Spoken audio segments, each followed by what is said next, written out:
Hey guys, this is Elias Tufexes. I play Locke, and you are watching TrekCulture. And now, I come home and, watch TV by myself. No, I'm kidding. I mean, like, first of all, I volunteer. I'm a nice house guest. I'm very good at the washing up. I can do the dishes, no problem at all. So that's Hey, grand. that's 75% of the job right there. And that's and as long as you don't mind rewatching your own work over and over again, I do tend to like Star Trek. Right. Luckily, there are, hundreds and hundreds of episodes I'm not in of other series from the franchise. So there you go. Speaking of, this might be a terrible segue, but when we were talking about the pickups, I remember reading, and my heart broke that unfortunately the scheduling just it didn't work out. We not have had you on a Zoom call, maybe? I mean, is it too late? I suppose my question is, how bittersweet did that feel? I mean, I was shattered, honestly. And by the way, it was Mother of the Bride. That's what I was scheduled to do, and I had already signed the contract. I was ready to go. I couldn't back out. And also, I shouldn't back out because we had just been fired. I needed the job. You know what I mean? Yeah. You know what I mean? Through the magic of television, Hugh Culber is there. So, don't worry about that. Okay, that is good, because obviously I want everyone to have a happy ending and everyone has everything. But I mean, like, the big Cruz down together in the last scene. But it was just, no, I wanted to specifically ask about that. And thank you for answering just kind of as honestly, because that's how this works. It's in this industry. You book a job, you've got to do a job. And as much as we would love to Star Trek rings, see you later, I'm off to the 24th century, the 32nd century. You've signed a contract, and it's how it works. And also, I as we've discussed, it's just me here. No one else is paying these bills except me. So I needed a job. But, I was shattered, and yes, shattered about not possibly being there to film the coda, but just not being able to be there at the very end with all of my friends and people I love and admire to close a chapter of my life that has been incredibly meaningful. So it was very sweet and incredibly moving to me when one day on set, my phone rings and it's Sonequa FaceTiming me from the wrap party. And I get to see everybody's faces and see them partying. And, they clapped everyone out. So they called to clap me out. And I got to cry all of the makeup I had put on me for the movie, which is fine because it was so humid anyway. It was dripping anyway. So there was, some catharsis and some closure in that. And then when we all got to see each other at South by Southwest, which was the first time we were all together after all of that, that was really healing. And we've been seeing each other throughout. So, Anthony and I had just, we went to Mexico City together. And there have been events in promoting the 5th season that have brought us together. So it all worked out. Like, I'm delighted. I'm delighted because I feel so. I mean, what we do here is we review week in, week out. We put our heads on the shop and we read everything that's out there. And it feels like, has there been a series that has been as discussed as Discovery? I think in quite a long time. And I mean that as much as positively as, look, as discussed as Discovery. How much of that comes through? Like, or, how much of that, or how much do you just go, that's for the internet to discuss? I mean, it comes through. You can try to, remove yourself from the conversation. I have clearly not. But I have taken a diet in the last couple of seasons. In the beginning it was, here's the thing, and I think this is important for me to say. It's that I don't want to speak for everybody else, but I know this to be true for everyone else. I put a lot of myself into this work. I spend multiple hours of my life in creating this character, in creating these relationships on the show. I advocated really hard for this character. I believed in his promise. I believed in his potential as a character. It means a great deal to me on a personal level because it's my work. And anybody who loves their work will understand that we take it personally. So in the beginning, those first couple of years, especially, those first 3 years really, it was a personal affront to me when I would see some of this stuff. But then, I had a moment where I was like, you know what? They also feel strongly. And I have to give them the room and the respect to have their own opinion. And not everything is for everyone. And I don't think any of us walked into this series believing we were going to satisfy everybody because A, that's impossible. And B, that would make it, excuse my French, a really shit show if we tried to please everybody. So I let a lot of it go until you personally attack me or personally attack someone on the show, and if it becomes racist or homophobic or transphobic, then, my back gets up. So, but I am who I am. I'm not perfect. I never claimed to be perfect. And I'm not Hugh. Hugh is like the idealized version of me that I wish I could be. I'm still working towards him. But it just means a lot. It means a lot to me. It's the longest job I've ever had. It's the character that has resonated with me the most since my so-called life, probably. And I just think he's awesome. So that's why. I feel like this season just worked out kind of perfectly for Hugh in the sense that he has been on this arc of reimagining his life into something that he deserves after the tragedy of his murder. And that journey has been about like, okay, I don't understand everything. I don't know how this happened, but I've been given this second lease on life. He's had to decide if he wants to stay in the relationship. He's had to decide if he wanted to stay a doctor. He had to decide if he wanted to stay on that ship. He had to decide if he wanted to go 900 years into the future. He had to decide who he wanted to be.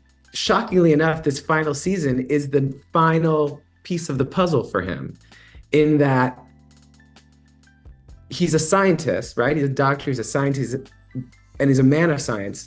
But it's inexplicable to for him to understand all of the things that have happened to him, including this Giantara, in which someone has taken over his body. He was there, he was not there.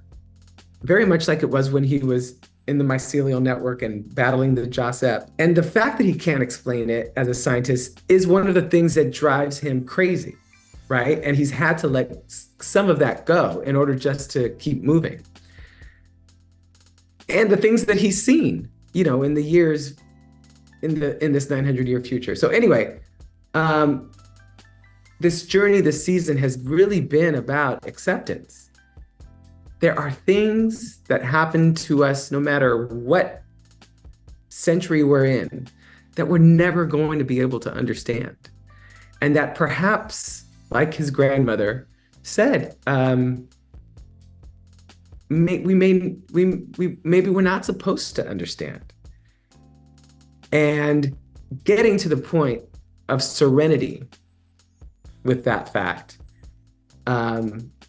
feels like the final piece of the puzzle. And it's a really lovely way to finish his journey on discovery, because it really has been a journey of discovery. I mean, I was going to say, like, has any character gone through as much as Hugh has? Okay, Burnham's been through a lot, but Yeah, yes. Okay, all right. Which is Burnham's why had they're so close. Yeah, which you- is why they're so close. Yeah, Um, yeah. when we were thinking, we were going, like, kind of what are the kind of the parallels? Of course, Culber and Spock pretty much are the two characters who have died and come back again. Yeah. That's a legacy. And I know in a way it's old news now. I remember nearly flinging my TV remote at the screen when poor Al Dash. It wasn't entirely his fault, but yes, it was when that happened. And then thank God you came back. Would it be right in saying was there kind of a worry in house? It's like, people are going to flip. We need to get out ahead of this. Yes. I think there was an element of that because the show was so new. Sure. And we didn't want people to just be like turning it off. But also we wanted them to go on the journey that was planned. And I knew he was going to come back. I didn't know how he was going to come back. That wasn't shared with me. And I didn't know to what extent he was going to come back. And I wanted some input. Oh, that's interesting. So was there ever a chance where you were like, I could be a ghost? I mean, in the beginning, I didn't know anything. Okay. But then once things started percolating, I shared some stuff with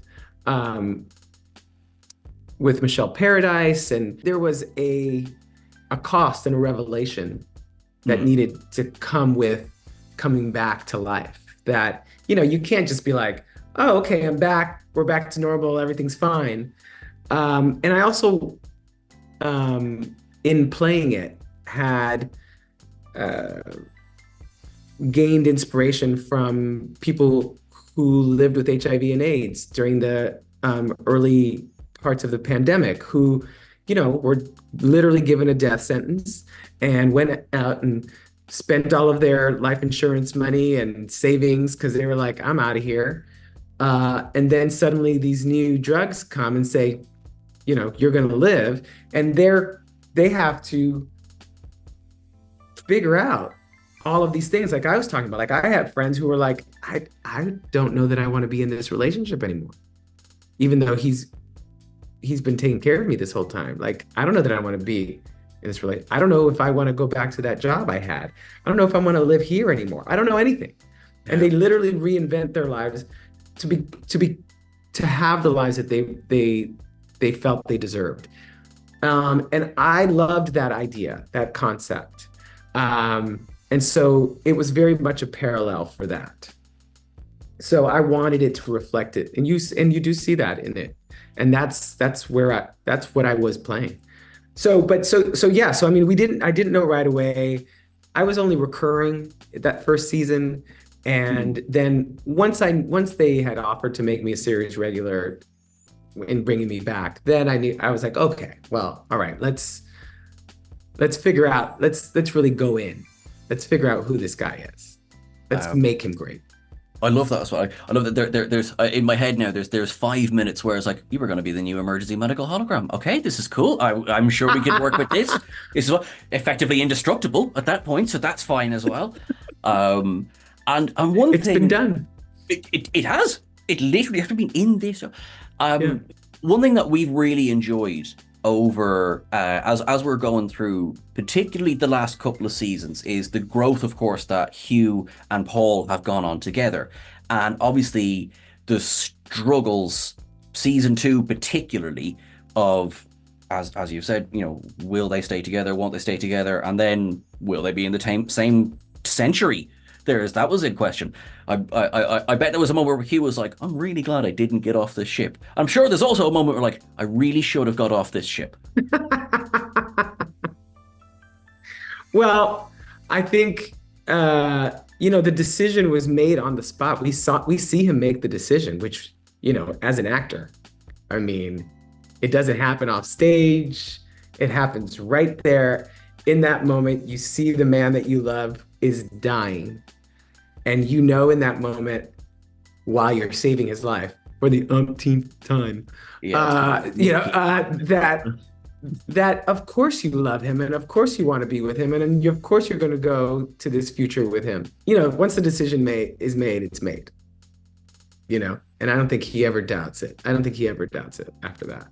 I think that is patent. I certainly get the feeling that whatever struggles they went through after that, it was never a struggle of them as a unit. It was what they were going to face, either, each individually, such as Hugh and your journey of faith this season. You're still very much a unit, even though it's Hugh's journey of faith as opposed to Paul's journey of faith. Yes, correct. And it's this really lovely moment that that book helps Hugh realize that, you're in a relationship, you still get to be an individual, right? You still have your own beliefs and thoughts and experiences, and you don't have to share all of those things. So that was a realization too, right? Of independence, even within a relationship. I think one of the biggest things that, of course, has happened in all of Discovery is that yourself and Anthony Rapp are the first ever characters to brush their teeth in a Star Trek show. People are still brushing their teeth. It's important to know. Dental hygiene is important.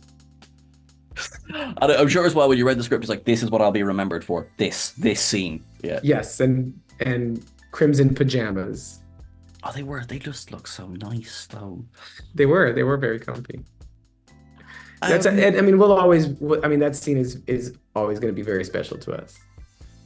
I can't watch it without also watching it going, oh, I should have done this. But, that's me. Is that, I was going to say, is that obviously, but I mean, is that just acting? Because I mean, we watch the finished product. You watch you see that one cute scene? That took 72 takes. No, we didn't take that many, but they never gave us that many. But sometimes they don't choose the takes that we would have chosen, right? Like we may have made different choices and different takes that we preferred, but they don't care. Hollywood. Right.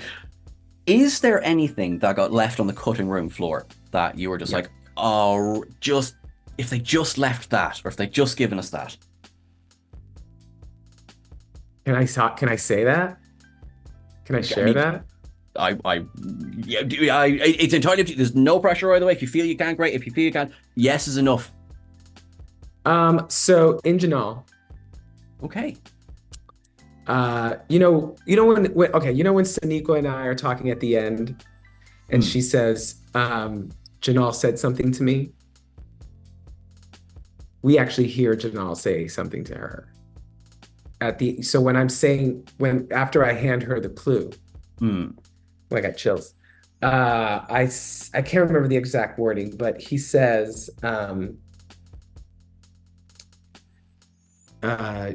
you're searching for something, and something along the lines of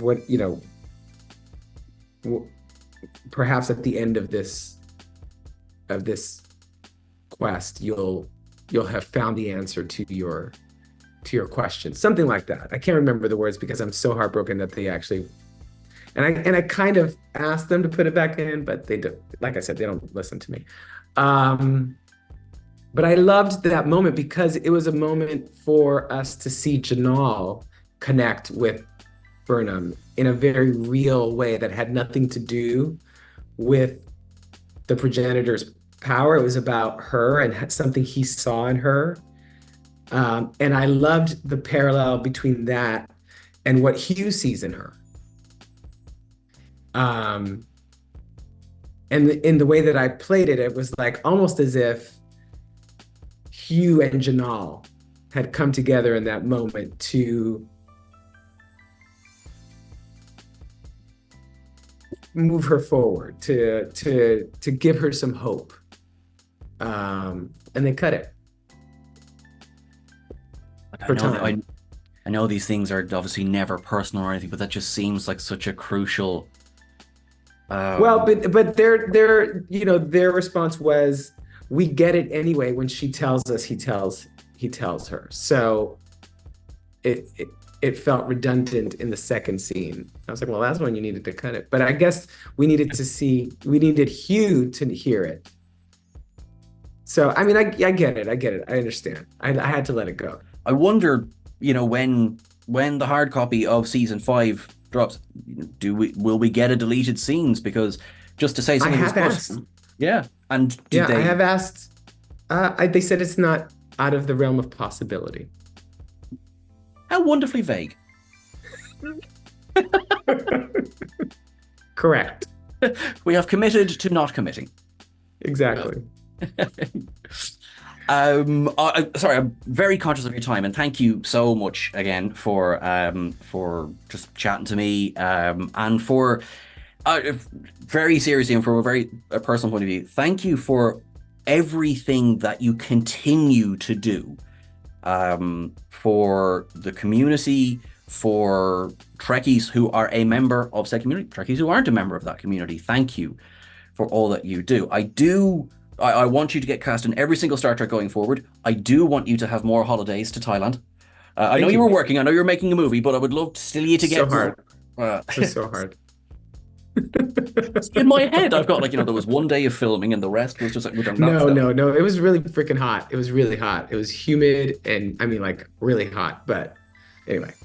Oh. But thank you. That's very sweet of you to say. Thank you. It was incredibly generous. I am forever grateful for this community and the way that you guys embraced this character that I put so much of myself in, for supporting the show, for going on what was an epic ride. I think we did promise you an epic ride, and I think we have delivered on that. I am forever changed because of the experience. So I'm forever grateful. Thank you. You are wonderful, and I really appreciate this. And I look forward to standing in front of you in front of a con again going, do you remember that time we did that podcast? Let's do it. Okay, cool. And I'll sit there and drink fake whiskey. I'll drink the real one. And please give your colleagues my best, will you? I will, of course. And again, thank you so much for answering those questions as well. Wilson, you're a legend. Thank you. Thank you so much. Bye-bye. Bye.